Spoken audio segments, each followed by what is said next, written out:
Hello there, welcome to Talking Balearics. This is me, Martin Makepeace, here in a nice, pleasant Ibiza, nice and pleasant January weather as we're getting. Yeah, and me, Richie Pryor in Mallorca. Once again, Mark, the weather's looking good again. It's looking very good, Rich, isn't it? How are you, mate? Yeah, I'm good, thank you. Very good. Good. I like that. How are things over there? Because I think I'm over there tomorrow, Rich. I think I'm going to come over tomorrow. Yeah, it's just going to be a very fleeting visit. But what am I to expect when I come over? Well, it's very quiet, Mark. There's no getting away from it. It's very quiet at the minute. But, there's something I wanted to talk about actually coming up this weekend, which is quite important for Palma, which I'm going to do in our news this morning. Yeah. You'll expect what you probably know already. Yeah. Coming in January, it's going to be quiet. I mean, the funny thing is, I explained to all my friends in the UK that really the islands only just get going yesterday, isn't it?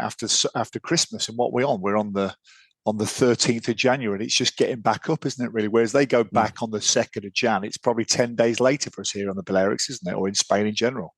Yeah, exactly. So obviously we had the Three Kings on the 5th into the 6th, which is a public holiday, and then most people went back to work or school on the 7th. Yeah. It just does take a little bit of time for everything to go, because obviously the 7th fell on a Wednesday. So, normally what happens in Spain is they say, oh, well, I'll tell you what, we'll take the other 2 days off. We'll get to the weekend and then we'll start the following Monday. But I think most people did go back to work on the 7th. Viva España, Rich. That's exactly. I used to hate it when I was younger and stupid and working too hard. I used to hate it. Now I absolutely love it. Listen, lots to do, lots to get through today. Also, I've got this thing about things that are happening this coming weekend in Palma. Yep. Also, the Paseo Maritimo, well, if you're going into Palma, you'll probably be able to see the brand new Paseo Maritimo. It looks absolutely gorgeous, but businesses are struggling, apparently. Total lack of car parking spaces. And one big business is really struggling. Well, I'll tell you about that very shortly. And, well, obviously, Macclesfield, we'll talk about football. Yeah. Macclesfield celebrating, of course, their run to the FA Cup and what they're gonna or the chairman says he's going to award his players with at the end of season, which will be obviously good for you over there, I think. I think so, yeah. And there was one more thing I was going to talk about. No, that was it. I think. I'm glad to see you prepped properly, Rich. That's really good, mate. So no, I thought I had 4 things. I've only got 3, so there you go. Well, 3 is the usual nice number that we go on. Anyway, I've got 3 things, Rich. Surprisingly, like first of all, just hot off the press, I was just going through the press this morning. Came out this morning, got the airport numbers for last year. They've just been published today, which are very interesting and solidifies what we say very regularly on this podcast. I've also got, I'm a property person, Rich, and I'm a bit of a geek when it comes to numbers. And they publish the property prices throughout Spain regularly. Again, today, the prices have come out today. And not surprisingly, the Balearics feature very highly. But you may be surprised when I give you the actual meat on the bone for it, which is a double-edged sword, which I'll go into when we go through that. So that's property prices. And thirdly, I've got a story about Guy Gerber. I think I sent it over to you, didn't I? That it was in the Ibiza courts, which I think is a real wake-up call for social media. We talk about social media a lot on this program, don't we? And on this podcast. And social media, again, it's another double-edged sword. It can go either way. And it's quite a shocking story, this one, Rich. And I just want to touch on it. And I was thinking whether to do it or not. But I think if it's reported, and we need to report the news, don't we? And it relates to Ibiza. So the Guy Gerber story. And if you don't know, Guy Gerber's a DJ. So, but you fire away, Rich. Listen, you sent me this story, Rich. I'll start with the Paseo Maritimo because I'm really intrigued on this one, because we go on regularly about how we have to improve the infrastructure of our towns, but this one has maybe backfired. Is that correct? Quite possibly. One of the reasons was because it went on for far too long. It's been about 2.5 years in its sort of working and everything else. So it's gone on for far too long, really, to be perfectly honest. I think if they had done it in stages rather than, trying to do the whole thing at once, it might have worked a little bit better. But basically what's happened is the Paseo Maritimo, which for people that don't know is the road that goes from one end of Palma to the other, basically on the seafront along the harbour, past all the beautiful yachts, etc. It's the promenade, isn't it, as we would call it in exactly. English, wouldn't it? Exactly, but it's a two-way thing. So obviously, there's quite a wide road. But what they did was they narrowed the road. But when narrowing the road, and then obviously putting in a lot more pedestrianisation and access for bikes and scooters, etc., they've had to take away a lot of parking spaces. And that's what's caused the problem for obviously lots of businesses that are situated on the Paseo. Basically, you can't just sort of rock up outside park and jump into a restaurant or a cafe or a bar because there's nowhere to park. And that's causing a big problem. Apparently, I saw a report out today that they were supposed to build 1,000 place or parking space underground car park that never came to fruition. So that's obviously a problem. And I think I'm right in saying somewhere between 1,000 and 1,500 parking spaces have been taken away from the Paseo. Now, don't get me wrong. It looks great. It looks fantastic. It looks beautiful. But that ain't no good if all your shops and bars and restaurants are shut up because you can't afford to stay where you are. Because you can imagine, I would have thought the rents are quite high along there. 2 words, Rich: town planning and lack thereof, should I say? And it amazes me. I remember we spoke about it on a previous podcast. I had a good chat in Australia about a guy whose job is to plan towns, and they were saying now that the most important thing is cycle lanes, parking, all these things. Because that's modern day life, isn't it? Now, a little story. I had a party on Saturday. I hosted a party at my house, and it was all going great guns until I realised I've got no parking at I've got a little bit of parking at my house. So we had a panic attack, and we had to kind of organise parking somewhere else. We got through it, Rich, but people forget that it's a lesson, but people forget about parking, don't they? And if you imagine, most people now will be driving to places, won't they? So, I think it's a massive error. They seem to have turned a positive into a negative. Is that right? Yeah, totally. And well, listen, if I say to you the Leo Group, which I know they're based in Ibiza, how is it doing in Ibiza? Very good, mate. I mean, it's an amazing night out. The feedback in 24 wasn't great, but it seems that in 25 they've really upped their game and they're back with a bang. I'm not sure how long they've got left though, Rich, because I know they rent their building and it won't go on forever. But Leo in Mallorca, I believe, are struggling, aren't they? Well, the Leo Group is now understood to have initiated a redundancy plan and informed the Flujar family, who are the owners. The Flujars own Iberostar, if you haven't heard of them, one of the richest families in Mallorca. And basically, they took over Tito's. If you can remember Tito's Palace, as obviously a nightclub synonymous with the seafront on Palma seafront. And I think 2.5 years haven't been great. I've kept in touch with what's going on there. I mean, it's there definitely for the high rollers. You're looking at about €200 a ticket, food, drink, and obviously DJs and a cabaret show as well. But by the looks of it, it hasn't worked. It's a huge building, that. Do you know what I mean? That's going to go empty. So I'd be interested to see what happens to that after this. Well, funny thing about Leo, I mean, it opened in London, Mykonos, Palma, just following the Ibiza model. But it just shows you that not every business fits every destination. And it was always, for me, a bit of a risk to go into Mallorca, because I'm not saying Mallorca isn't upmarket. It's very upmarket in many ways. It's more upmarket than Ibiza and other places in the Balearics. But that Leo crowd is a certain type of crowd, Rich. And I'm not sure Mallorca's the place for it, but it doesn't surprise me. But it's not been helped by the Paseo, by the sound of things. If you can't park, then you're not going to go, are you? Exactly. Simple as that. Airport, Rich. Now, we talk about arrivals. We talk about tourismophobia, which I'll touch on as well, because there was a very disturbing video in Valencia, which I sent you the other day, which I'll touch on in a minute. Now, there's a juxtaposition here, and we seem to be celebrating in Ibiza. It's another record year for arrivals in Ibiza, or for passengers, should I say, right? A few years ago, 7 million was celebrated. Now, Rich, we're on 9.1 million passengers. Now, just to explain the numbers, that's in and out, by the way. So that's not 9 million people. That's 4.5 in and 4.5 out, or whatever, or 4 million in and 5 million out. So that's the bums on seats, so to speak. On the one half, we're celebrating that we've got record arrivals in Ibiza. Yeah, great. Woohoo, great, fantastic. And then on the other half, we're saying, tourismophobia, sustainability, how are we going to manage this? August is too much. So where is the middle ground, Rich, on this? I don't get it. It seems that the airport authorities don't care. They're just going to carry on just increasing numbers, going upwards. The Balearic Islands and Spain seem to be going against tourism.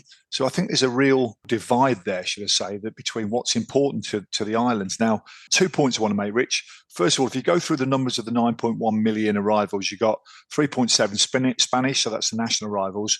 You got 5.4 million international. Out of the 5.4 million international, the British are 1.87 million, double the Italian numbers. So in this day and age, I think sometimes we get dismissed because of emerging markets in the Balearics, but it just shows you in Ibiza, we are twice as busy or twice the more arrivals than the next person, which is Italy, followed by Germany and the Dutch. So it just shows you that the British, I'm not slapping ourselves on the back, Rich. What I'm just saying is the British market is still a massive market in Ibiza, and I'm sure it is in Mallorca, but I presume the German arrivals will outstrip the British arrivals, won't they, Rich? They do. Yeah.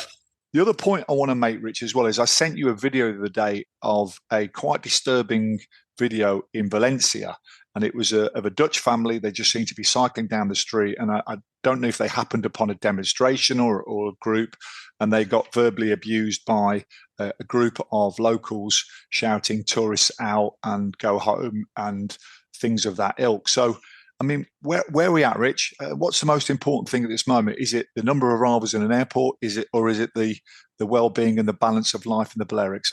I'm a bit confused by it all.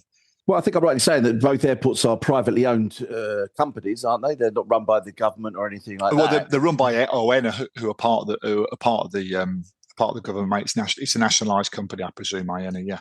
Right, but still in reality, still a business that has to turn over money, etc. Yeah, so absolutely. So basically, looking at profits and everything else. Yes. And whilst they're being obviously allowed to do what they do, then it's going to carry on. I mean, you've been over to Mallorca, Mark. You've seen the work they're doing at the airport. I mean, everywhere I look, there's another terminal here. There's another, rack of check-in desks there. It's everywhere. It never seems to stop at Palma Airport, to be perfectly honest. Which obviously means more arrivals, I imagine. Yeah. And listen, I think it goes back to what we've talked about before, Mark. We've got to lengthen the season, no matter which way around you look at it. Somewhere along the line, we've got to lengthen the season and spread what we have over more months than we already do. Because as you just said, we talked about 10 minutes ago.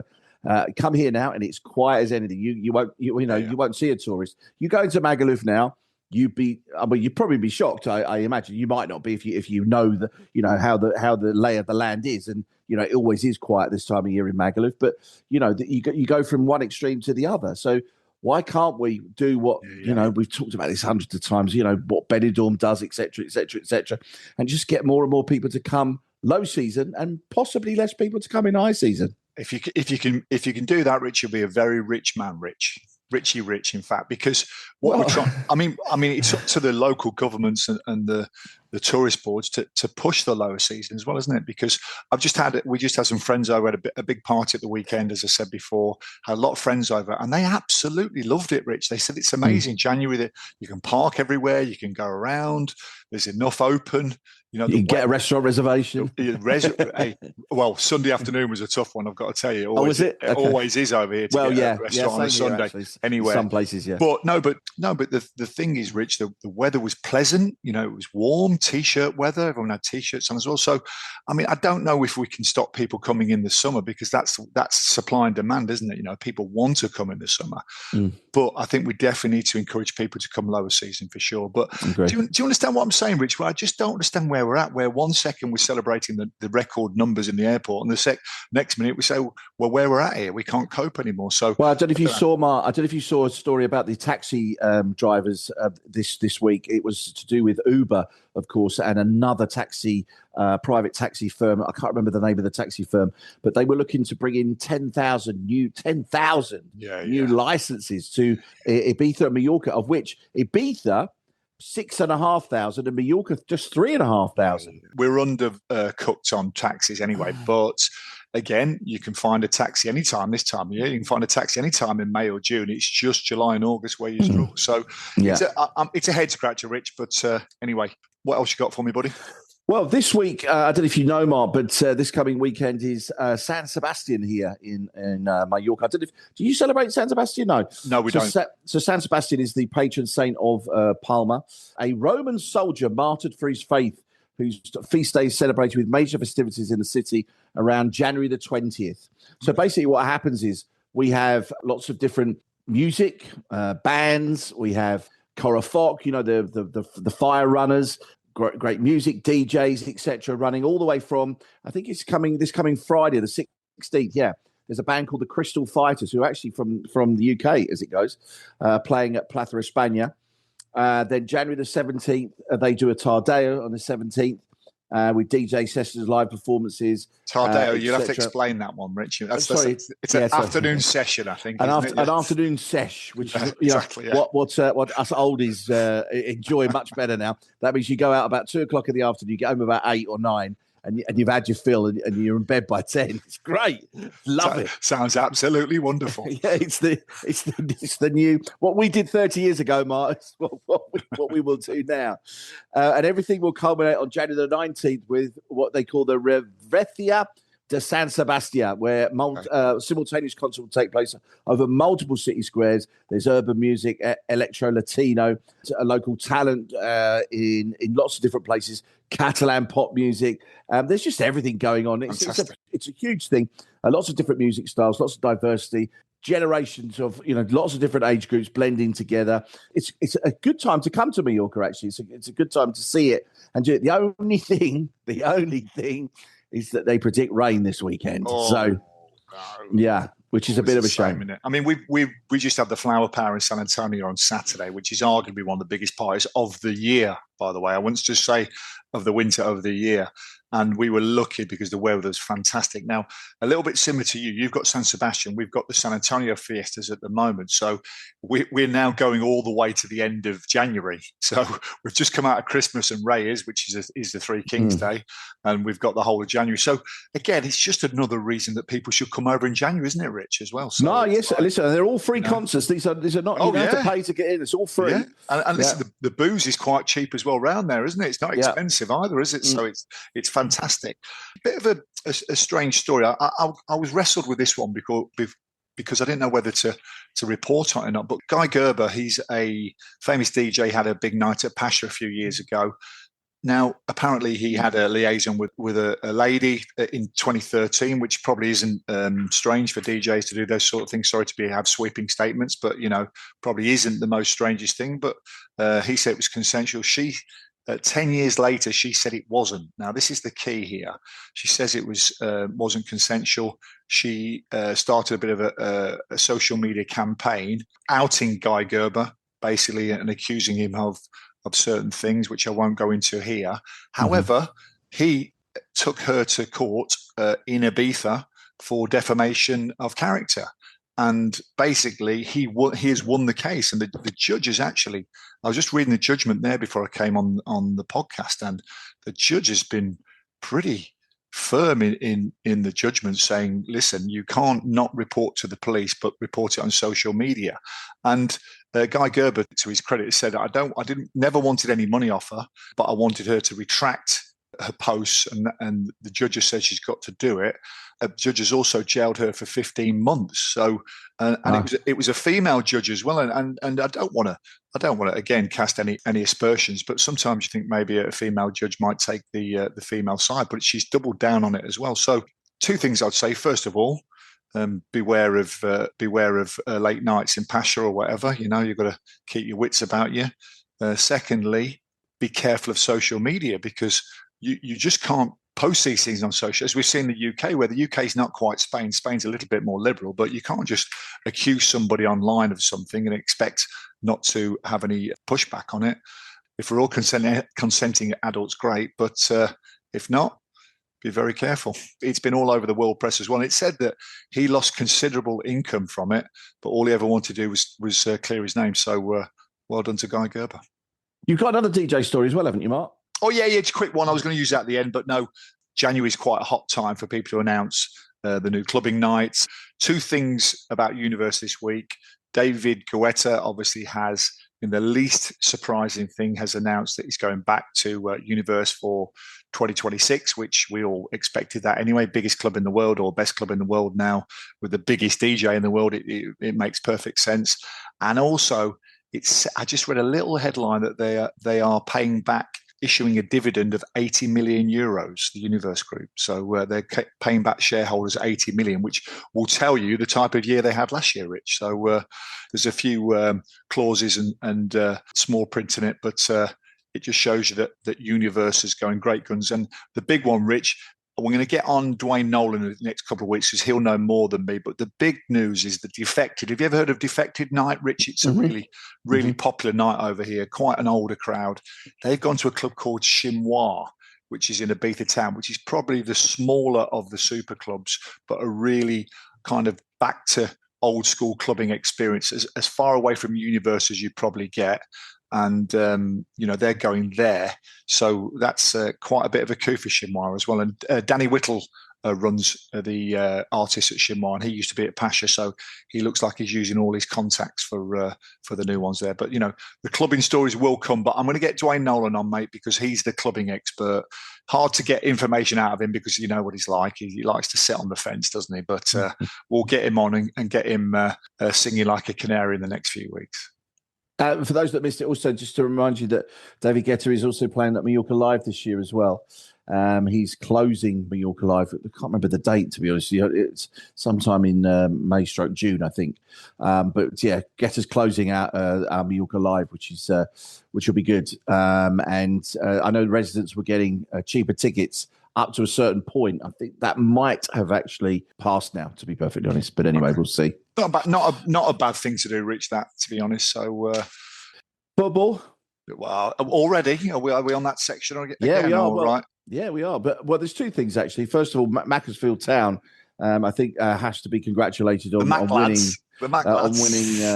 winning their game against Crystal Palace, who are the holders, of course, of the FA Cup. Probably one of the biggest shocks ever in FA Cup history. But I don't know if you saw that the chairman, who basically bought Macclesfield only 5 years ago, basically on an online sale. Yeah. He said he was drunk one night and he put a bid in and he won the bid. And look where they've got to now. And he's basically promised them a trip to Ibiza, Mark. It's a great story, isn't it? I'll guarantee there'll be an Ocean Beach that day for sure, and I guarantee I'll probably see them. And I saw that Wayne Lineker put on a little thing on his Insta, just saying "Can't wait to see you" and everything. So yeah, great story. I mean, we get a lot of football teams in May and early June when they break, especially lower league sides. Rich, they're not like the superstars of the Premier League where they have the big tables out the way and the VIPs. The lower league sides tend to just get involved, and you don't know any of them anyway. So I look forward to that, mate. It'll be good. Yeah, just mentioning Wayne, it was good to see Wayne back up on his feet again. Yeah. I know he's been quite ill lately. Had pneumonia, I think it was. Yeah. And saw a story on him. So it's good to see that he's back on his feet and back to good health again. Yeah, he was on Good Morning Britain last week, GMB, with Susanna Reid. Messaged him actually because I thought he came across really well because he's been really ill with pneumonia. Like all of us, Rich, our lives catch up with us in the end, don't they? So, but he's turned the. Well, you're still trying, Mark. You're still trying. Listen, I'm hanging on, Richie. I'm hanging on. But listen, we all make big decisions, and he's made a big decision, and good luck to him. And it was great to see him on TV on such great form. By the way, that Guetta thing is June the 14th. I wanted to make sure they got the date right. June the 14th is David Guetta playing at Mallorca Live. So we always talk about Real Mallorca. Yeah, Mark, it's a disaster. Sorry, Richie. I mean, it's terrible. You're losing all these games. You've got to be winning, aren't you? Yeah. So a coach is under lots of pressure. They're playing this coming weekend. They're playing Atletico Bilbao at home. I will be definitely going to that game because I can just see the white hankies on Saturday if we start to lose the game. I think he's gone, mate. If you lose on Saturday, he's gone. For sure, I think so. 100%. I don't like to see any manager go, mate, but he's gone. I was looking, I watched it, and it was awful, mate, wasn't it? God, turgid not football. Good. And a lot of fans actually turned up at the ground, waiting for the players to return from Vallecano on late on Sunday night, and quite a few rows going on with players actually that saying that they don't care. They're not playing for the badge. Things aren't great at Mallorca right now. They're just outside the relegation. area. They're in, 17th place. But the other teams below them are now picking up points, Oviedo and Levante as well. But also they're playing Bilbao, who are in 8th place. There's 6 points between where Bilbao are in 8th and we are in 17th. So, a couple of wins would put Mallorca back up there again. But you've got to get them. You've got to get them first, Rich. That's the thing. Exactly. It's easy saying that, but you've got to get the wins. I mean, it doesn't matter how you get them. You've just got to get them. Exactly. So we'll see, Mark. We'll see. Property prices, Rich. Let's finish on this one because I'm a property geek and I study all the stats. It's just come out today. Literally came out this morning, the report. Interestingly enough, in the top 8 most expensive municipalities in Spain to buy a house or a flat, the Balearics have got 7 out of the top 8, Rich, which doesn't surprise me. No, it doesn't. And funny enough, Formentera's not on this list, so I think it's a bit subjective, and I always think Formentera is probably the most expensive in Spain. But top of the shop is always Santa Eulalia on the east coast of Ibiza. That's 8,500 euros a square metre. Just explaining Spain, when you buy a property, it always gets valued per square metre. So if it's 100 square metres and it's 8,494 a square metre, then it's going to cost you 849,000 basically euros to buy that property. So first is Santa Eulalia, second is Ibiza town at 7,689, third is San Antonio at 7,608, and fourth is San Jose at 7,440 a square metre. So Ibiza have got the top 4 berths, which is surprising. Fifth is San Sebastián, which is always thereabouts, which is in the Basque Country in the north of Spain. 6th, 7th, and 8th, it's from Mallorca. First of all, we've got Andrax, which obviously we all know very well, 6,982 a square metre. And this one, I've never heard of this one before, Rich, and I hope I've got this right. Campos in Mallorca. Campos? Really? Campos? Campos, yeah. Do you know where Campos is? Yeah. Campos is going out towards the east coast. So it sounds surprising unless... okay. No, I've never heard it. No, because I was expecting it to be a little bit more, maybe day away or whatever we talked about before. Campos is 6,791 a square metre, and 8th on the list is Calvia, which I believe is where you live, isn't it, Rich? I'm surprised Campos is before Calvia, to be honest. I know. I mean, as I said, I think these prices sometimes are subjective. It just happens to be what's on the market at that time. But Calvia is 8th on the list at 6,747 euros a square metre. So again, Rich, double-edged sword, isn't it? If you bought property, invested in property in the Balearics over the last 20 years, then you're sitting on gold mine, should I say. But if you haven't bought and you want to buy, then basically start saving your pennies now. And not only that, Mike, I think, we've talked about this actually where we live. I live in a very nice part of the world, as you can probably see behind me, actually, as where I am right now. If I want to sell this property and I can sell it for a very high premium, where am I going to go to? You can't go. Yeah, I mean, it's very difficult. Once you get off the ladder, Rich, it's very difficult to get back on, and that's the problem. So, as I say, double-edged sword. It's great if luckily, me and you both got properties in the Balearics, so we're all right, Jack, aren't we? It's just, but it's the rest of them. But I'm not even going to go into rentals today, mate. It's just an update on the most expensive. And I say Ibiza's got the top 4, and the Balearics have got 7 out of the top 8, which is, as I said, I suppose it's good. It's got to be positive. At least we're not at the bottom, Rich, aren't we? And that'd be a whole different ball game, wouldn't it? So yeah, exactly. All right, mate. All done. Super. Enjoyed that today, Rich. Really good. Got some good feedback on last week as well. So got some good feedback. So good to be back sat in my favourite chair in my house, which is always good. Speak to you next week, Mark. Great to speak to you as always, Rich. Speak to you next week, buddy. Take care. Make me dance.